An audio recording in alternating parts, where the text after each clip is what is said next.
Senator Lindsey Graham has found something to be outraged about as this virus rips through the country and people die, and Washington, D.C. sits on its hands and does very little for regular people, but lets corporate America loot the treasury and fully implements corporate socialism. Let's see what gets under Senator Graham's skin. One that rightly pointed out, you can't pay people more money to stay at home. And by the way, to the credit of the Pennsylvania people, they're fighting to go back to work safely. We got to do it safely. Right. Well, so let me just put this in context. I want to make sure that if you lose your job, if you're furloughed, you're laid off because of mitigation, you've done nothing wrong. We want to make sure that you receive 100% of your pay. But what we don't want to do in unemployment is to pay you more than you actually received when you were working. Contrary to what the Pennsylvania governor says, it is not good for the economy to pay people more not to work than actually work. And that's what we're doing. And this has become a magnet to draw people out of the workforce. We'll never have an economic recovery until we fix this. You should get 100% of your wages up to $50,000, but you should never be paid more in unemployment than your employer pays you, because that really skews the whole economy. The argument is, listen, the unemployed poor people are making too much money right now. They're getting too lazy and too comfortable, and he wants to put a stop to that. And he's pointing out, hey, we have an incentive problem here. If you're making more money from sitting out than going to work, then that shouldn't be the case, because then you're going to want to sit out, and you're not going to want to go to work, even when it's time to go back to work. That's the point he's trying to make. Why is he wrong? Because he's looking at the wrong side of the equation. The people who might make a little bit more money from sitting at home are at the lowest end of the income ladder. The lowest end. They might get just a little bit more, but instead of saying, oh, this is a problem, we have to stop paying them that much.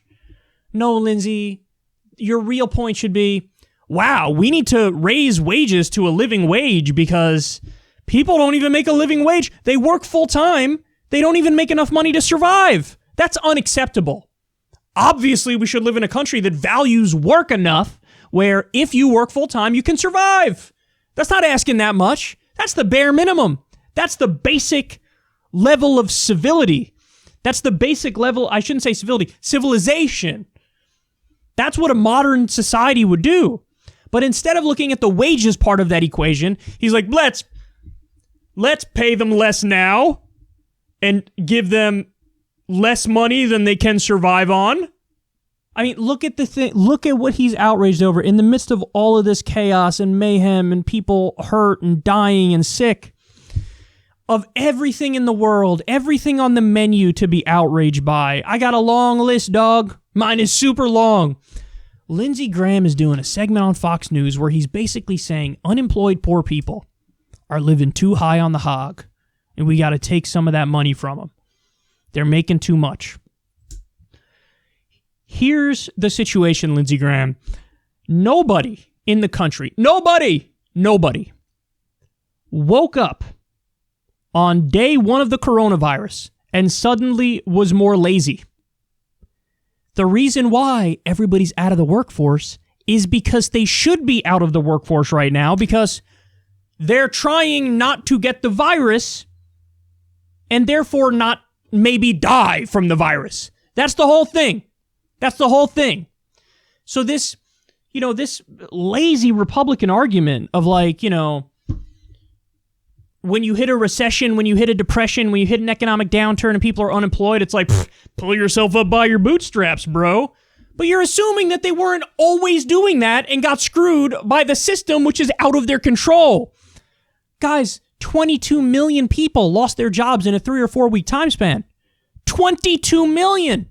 Do those 22 million, they just got lazy. Come on, we can let them live all high on the hog and whatnot. You should make more money from sitting on the couch than if you go to work. Well, once you get the context that these people who might make a little more money sitting on the couch right now, they weren't making a living wage before, I think the government is doing the right thing by paying them more. I do. I think you should at least give people a living wage. But the reality is, if and when the time is up, the payments will cut off regardless, and so they'll have to go back to work, and unfortunately they'll be working for less. But really, what Lindsey Graham should be out there doing is saying, listen, man, we got to pay people a living wage. It's not that we should cut the benefits going to people who need it right now. It's that we should raise their wages so that they actually are more incentivized to get back to work when the time is right. And the incentive is, I might be making enough money to get by, now during the crisis, but when the crisis is over, I'll make more when I go back to work. I'll make a little bit more money when I go back to work.